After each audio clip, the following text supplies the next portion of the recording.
Welcome friends, welcome to my channel pol science group with Rakesh Thakur. Friends, आप लोगों ने मेरा पहला वीडियो जरूर देखा होगा जो कि कोल्ड वॉर से रिलेटेड था। आज मैं लेकर आया हूं अपना दूसरा वीडियो फ्रेंड्स जो कि कोल्ड वॉर से रिलेटेड है, लेकिन आज का टॉपिक हमारा अलग है जिसमें आज हम पढ़ेंगे what was Cuban missile crisis, why did both the super powers make alliance with the new independent countries और what was NATO and Warsaw Pact. इन तीन टॉपिकों को आज मैं अपने इस वीडियो के अंदर कवर करने वाला हूं। दोस्तों, मैं आप लोगों को एक चीज बताना चाहता हूं कि क्यूबन मिसाइल क्राइसिस क्या था। इसका एग्जाम्पल के साथ मैं आप लोगों को बताऊंगा कि क्यूबन मिसाइल क्राइसिस क्या था, और जो एग्जाम्पल मैं आपको बताने जा रहा हूं, मैं दावा करता हूं कि आपको किसी भी बुक के अंदर या किसी भी वीडियो के अंदर जल्दी ऐसा एग्जाम्पल नहीं मिलेगा, और ऐसे एग्जाम्पल के साथ आपको समझाऊंगा ताकि आपके दिमाग में आगे तक के लिए बैठ जाए कि क्यूबन मिसाइल क्राइसिस क्या था। लेकिन इससे पहले अगर आप लोगों ने मेरे वीडियो को लाइक नहीं किया है तो प्लीज एंड प्लीज इसको लाइक करें, सब्सक्राइब करें और बेल आइकन को दबाकर सब्सक्राइब करें ताकि आगे भी आप लोगों को ये वीडियोस मिलते रहें और अपने दोस्तों को भी शेयर करें ताकि उनको भी इसका फायदा मिल सके। जैसा कि मैंने आपको पहले वीडियो में बताया था फ्रेंड्स कि पॉलिटिकल साइंस एक ऐसा सब्जेक्ट है जिसे हम समझकर आसानी से अपने दिमाग में बिठा सकते हैं। इसे रटने की जरूरत नहीं है, बिल्कुल बहुत अच्छा सब्जेक्ट है, दिल से पढ़ा जाने वाला सब्जेक्ट है। खैर, समय बर्बाद किए बगैर हम अपने टॉपिक को स्टार्ट करते हैं। What was Cuban missile crisis. Cuban missile crisis क्या था, तो इस का आंसर देने से पहले आप लोगों को तीन फैक्ट्स याद रखने पड़े। सबसे पहला कि इसकी डेट क्या थी, अप्रैल 1961, जिस समय कोल्ड वॉर अपने पीक पर था, यानी कोल्ड वॉर चरम सीमा पर था इस समय 1961 के दौरान। पीक का मतलब यह है कि उस समय कई ऐसी घटनाएं हो रही थी, कई ऐसे इंसिडेंट्स हो रहे थे जो ये दिखा रहे थे कि किसी भी समय जो है यूएसएसआर और यूएसए के बीच थर्ड वर्ल्ड वॉर स्टार्ट हो जाए। अब उसी में से एक घटना ये क्यूबन मिसाइल क्राइसिस भी रही है दोस्तों। तो क्यूबन मिसाइल क्राइसिस क्या था, तो ये फॉर एग्जाम्पल ये क्यूबा है, ये अमेरिका है और ये यूएसएसआर है। ये यूएसएसआर, ये यूएसए और ये क्यूबा। जब सभी देशों को आजादी मिल रही थी तो ये दोनों ही देश ये कोशिश कर रहे थे कि ज्यादातर देश इनके ग्रुप में शामिल हो जाए। इसके बारे में भी अभी हम पढ़ेंगे। अभी हम क्यूबा की बात कर रहे हैं। तो Cuba was an small island. Cuba एक छोटा सा टापू है which is the neighbouring country of America, जो कि अमेरिका का पड़ोसी देश है। लेकिन ये अमेरिका के ग्रुप में शामिल होने की बजाय ये यूएसएसआर के ग्रुप में शामिल हो गया। अब ग्रुप में शामिल होने का मतलब क्या है, मैंने अभी आपको बताया कि अगर कोई कंट्री कैपिटलिस्ट सिस्टम को अपनाता था उस समय, तो उसका मतलब यह था कि वो सीधे तौर पर अमेरिका के ग्रुप में शामिल हो गए। अगर कोई कंट्री सोशलिस्ट सिस्टम को अपनाता था या कम्युनिस्ट सिस्टम को अपनाता था तो दैट मीन्स कि वो यूएसएसआर के ग्रुप में शामिल हो गया।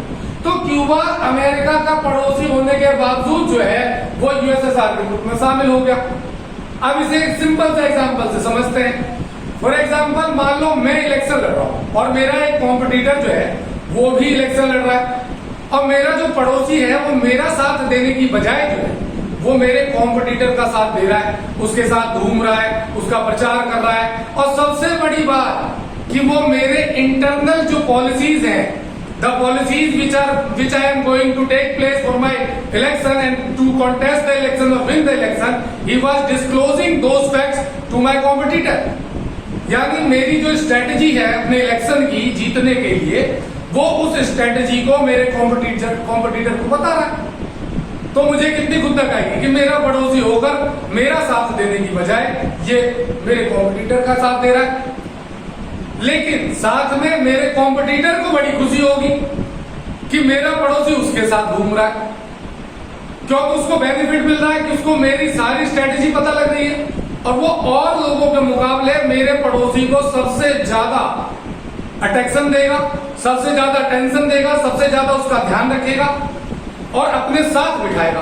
और ऐसा भी हो सकता है कि कभी वो उसको कोई वेपन उठाकर दे दे कि ले भाई, अगर बात तो बोले ना तेरा पड़ोसी तो मार दे गोली, बाकी मैं देख लूंगा बाद में। इलेक्शन तो बाद की बात है, पहले तुझे बचाऊंगा अपना फेवर लेने के लिए, उसको ये दिखाने के लिए कि अगर आप मेरे साथ हैं तो मैं भी आपके साथ पूरी तरह से हूं। ऐसा मेरा कॉम्पिटिटर मेरे पड़ोसी के साथ करेगा।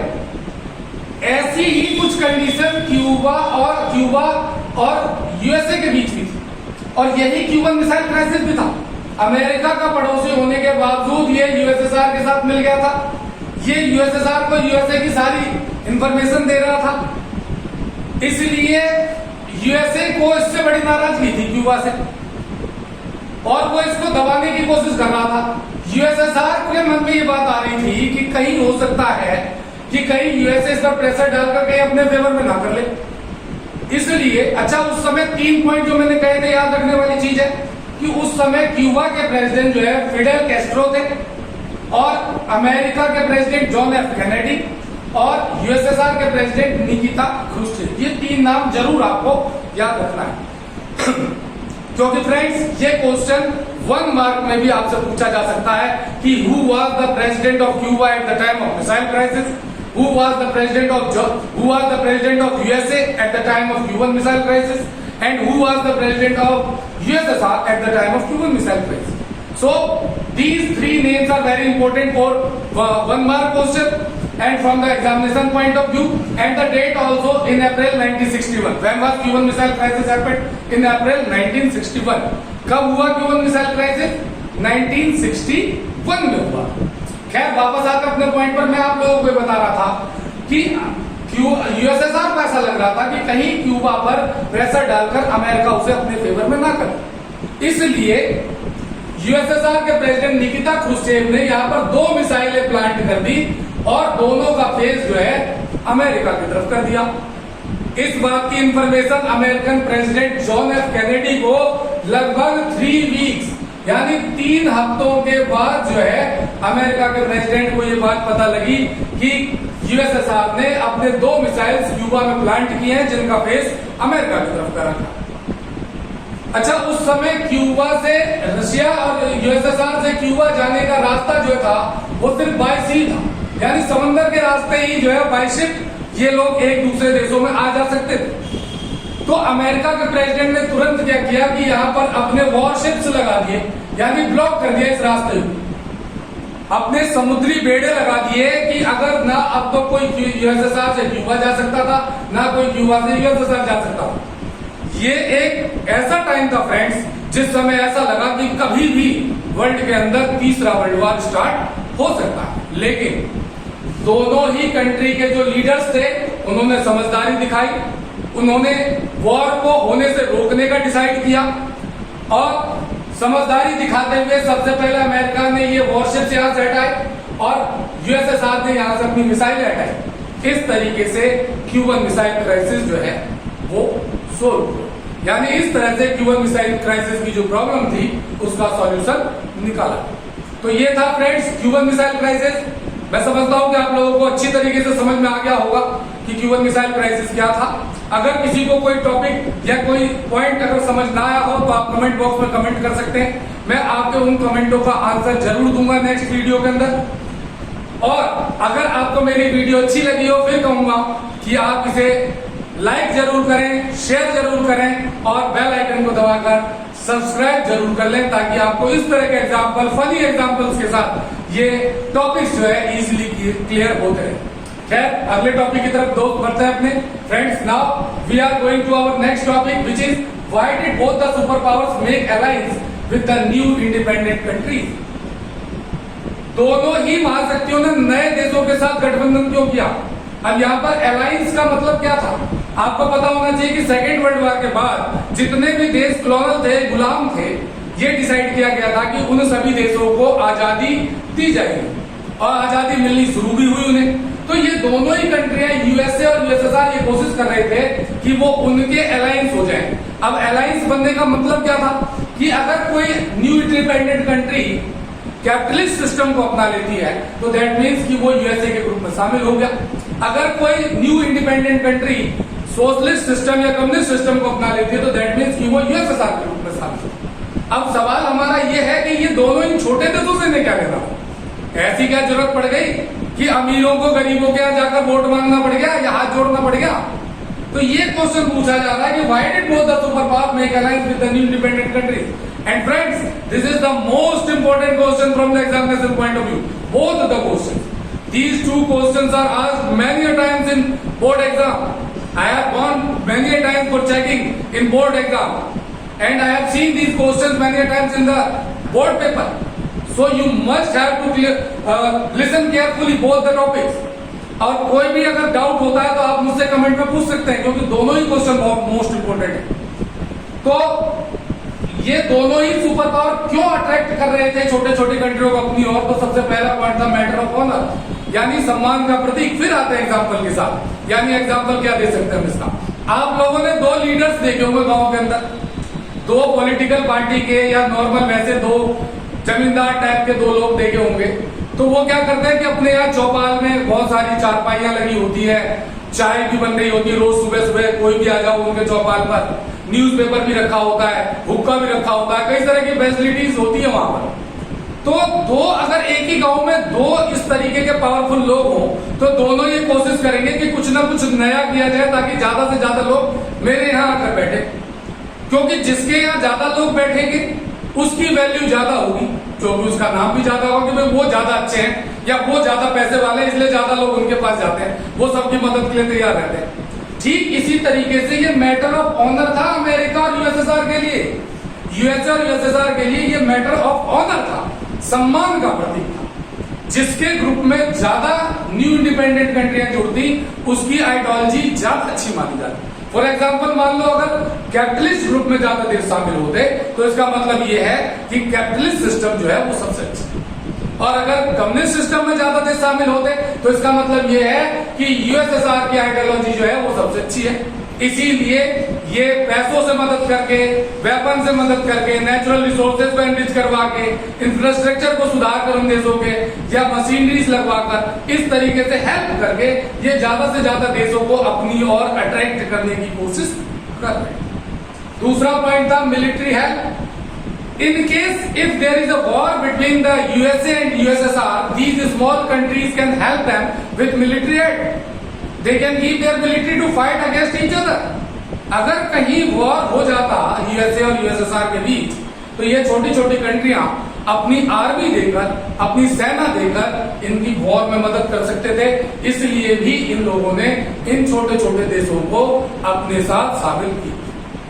तीसरा पॉइंट है फ्रेंड्स, मिलिट्री बेस।